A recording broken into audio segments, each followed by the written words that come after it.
Saya Kurniawan Dwi Madyo, dosen Psikologi Umum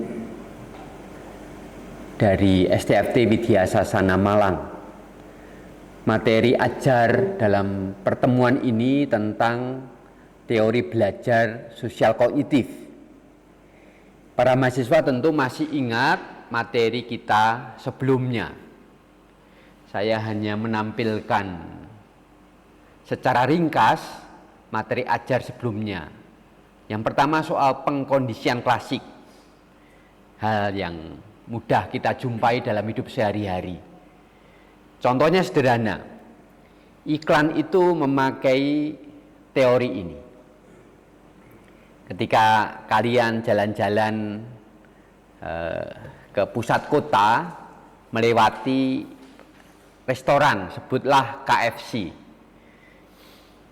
Di depan restoran itu ada papan nama kan, KFC. Apakah papan nama itu membuatmu tertarik untuk menikmati ayam goreng di restoran itu? Ya. Awalnya pasti tidak. Siapa yang mengeluarkan air liur hanya dengan melihat papan atau iklan KFC? Yang membuat kita ingin menikmati ayam goreng yang lezat, itu kan ada ayamnya. Ini ayam goreng disodorkan ke kita, lalu dalam diri kita muncul hasrat untuk menikmati ayam goreng itu. Kalau ini iklan atau papan nama KFC, tentu orang tidak akan tertarik atau tergerak untuk menikmatinya kan. Tapi kalau prosesnya seperti ini ayam goreng, lalu disodorkan ke kita, muncul minat untuk menikmati ayam goreng itu. Kemudian ini iklannya, papan nama KFC.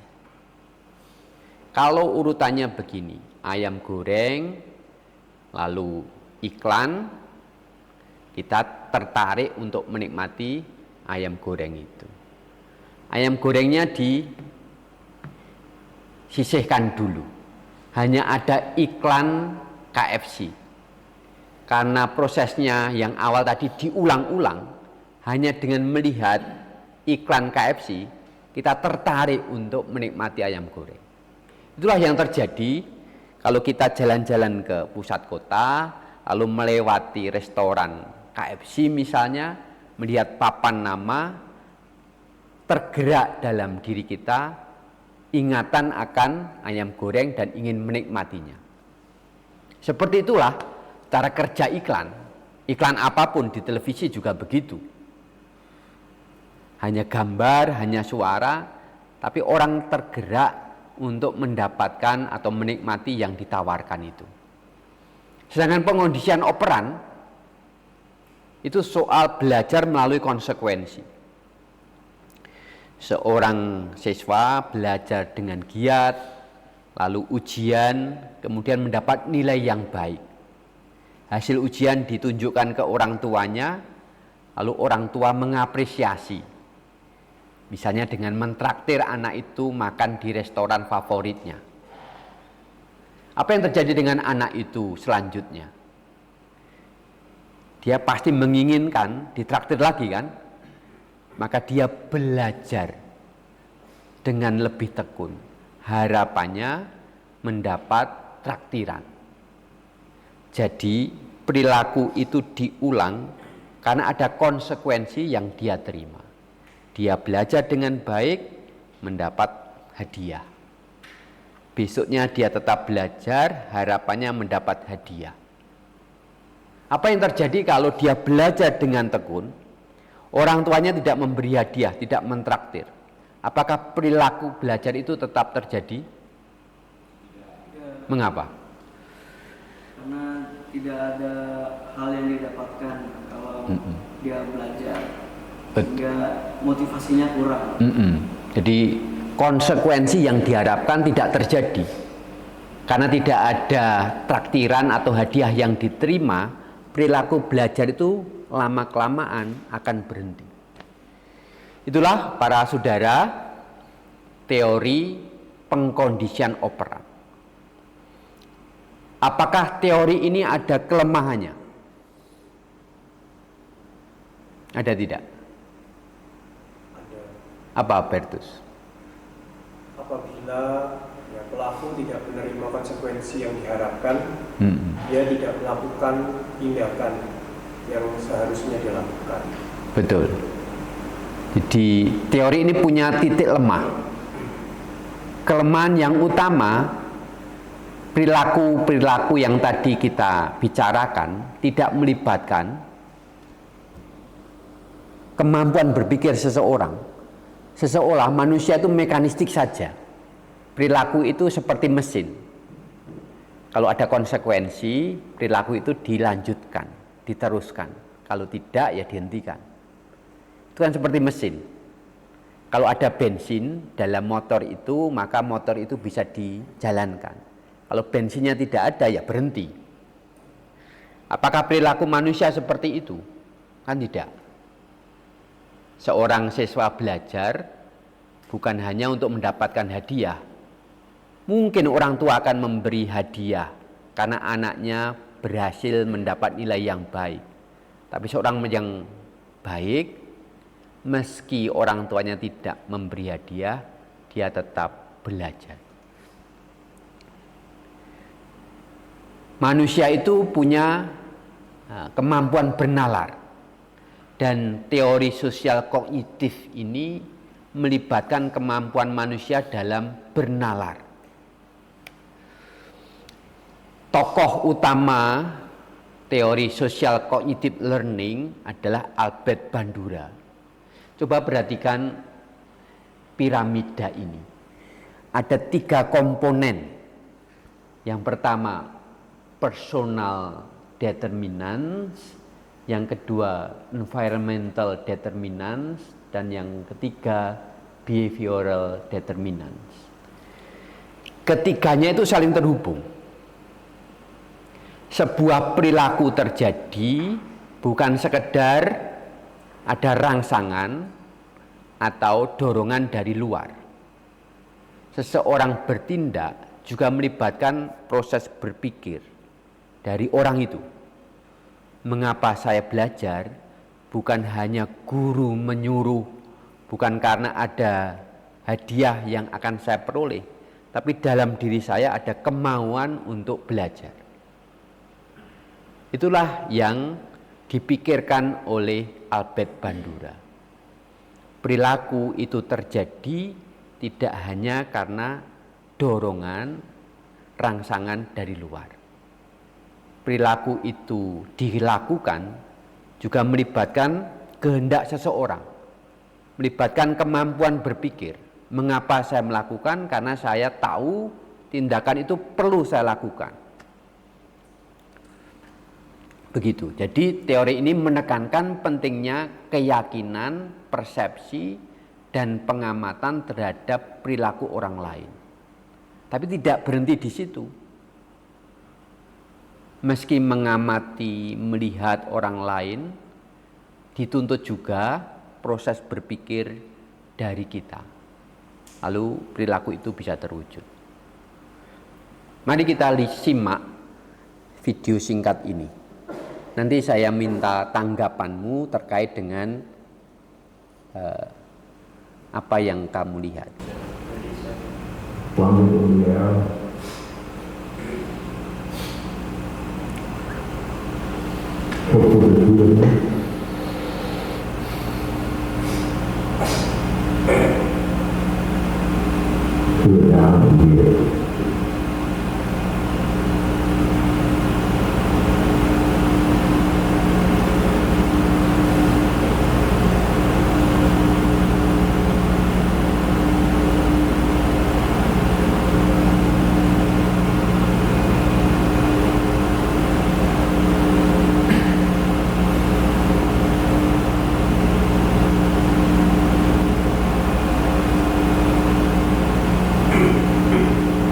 It was once widely believed that that seeing others' transgression would bring the viewers to rest and drive. As you can see, it poses to rest and modeling is hardly the time.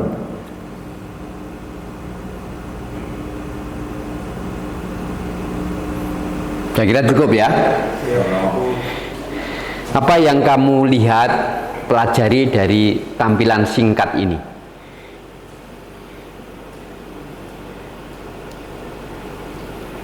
Bertus mau menjawab. Saya belajar melihat bahwa seorang anak meniru gurunya yang melakukan tindakan kekerasan terhadap boneka. Gurunya memukul, menendang, melempar, dan anak itu meniru, menendang, melempar, memukul boneka yang sama. Dia melihat bagaimana teladan dari gurunya itu juga ia praktekkan. Berarti anak itu belajar ya perilaku untuk memukul, menghantam, melempar dari gurunya. Ya, itu yang terjadi dalam eksperimen ini. Anak-anak itu melihat model guru dalam eksperimen tadi memberi contoh bagaimana memukul, menendang, bertindak kasar pada boneka itu. Anak yang mengamati dengan seksama, penuh perhatian, meniru begitu saja apa yang dilakukan oleh si model.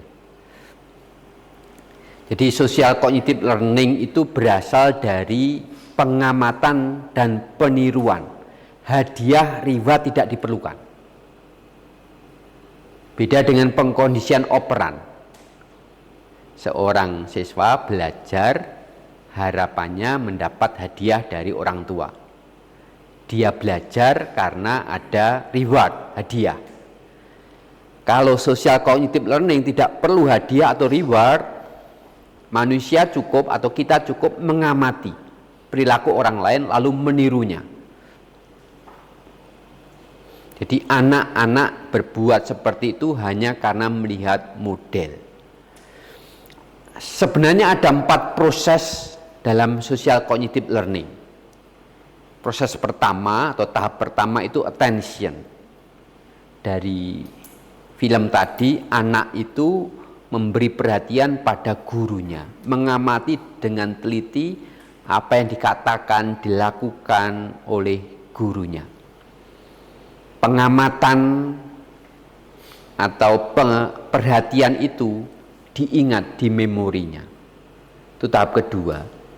Anak menyimpan informasi supaya di lain waktu bisa digunakan. Tahap ketiga, imitation, meniru.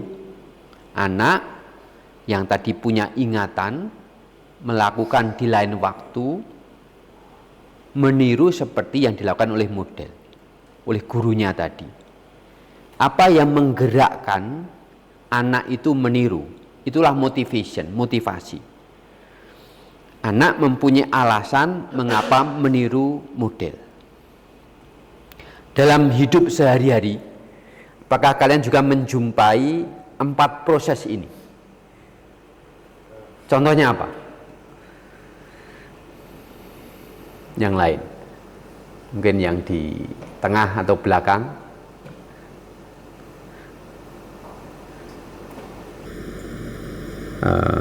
Diki, silakan Diki. Yang misalnya yang attention itu ketika seorang anak itu diajak misalnya ke suatu tempat, misalnya didekatkan ke samping ayahnya belajar mobil misalnya begitu. Nanti mereka akan mencoba untuk melakukan itu. Ya. Awalnya anak hanya menemani bapaknya mengendarai mobil, mengamati apa yang dilakukan bapaknya, diajak jalan-jalan. Dia melihat bapaknya memegang setir atau kemudi mobil, bagaimana hati-hati di jalan ketika jalan begitu padat, kapan harus direm, kapan digas, dan seterusnya. Kalau peristiwa ini terus diulang, akan menjadi ingatan yang baik dalam diri si anak kan. Dua proses sudah terjadi, attention dan memory. Lalu proses ketiga, imitation. Ketika anak itu sudah cukup umur 17 tahun ke atas, dia mungkin ingin meniru bapaknya, ingin menyetir sendiri mobil keluarganya itu. Itu imitation, meniru. Apa yang melatar belakangi? Ya macam-macam kan. Seorang remaja ingin nyopiri sendiri, mengemudikan sendiri sebuah mobil, itu tentu dilatar belakangi alasan tertentu. Baik. Kita sudah belajar para saudara teori social cognitive learning. Dalam hidup sehari-hari itu digunakan. Kita pun mengalami itu. Banyak perilaku kita itu karena meniru. Tapi tidak sekedar meniru. Sebagai orang dewasa juga ada alasan mengapa kita meniru. Ada motivasi yang melatar belakanginya. Kekurangan dari pembelajaran semacam ini apa? Kalau meniru yang buruk, orang meniru tindakan-tindakan yang tercela. Tidak hanya yang baik yang kita tiru, tapi juga tindakan yang buruk. Misalnya merokok. Mengapa seorang remaja merokok? Mengamati teman-temannya atau orang dewasa yang merokok. Untuk menjadi keren, perlu merokok. Itu ada proses ini, attention, mengamati, menyimpan dalam memori, lalu meniru. Mengapa saya merokok? Supaya terlihat keren. Supaya saya punya banyak teman, supaya saya diterima dalam kelompok saya. Baik, begitu para mahasiswa, materi kita hari ini. Kita akan melanjutkan materi ini di sesi atau kesempatan berikutnya. Terima kasih. Terima kasih. Terima kasih ya semuanya.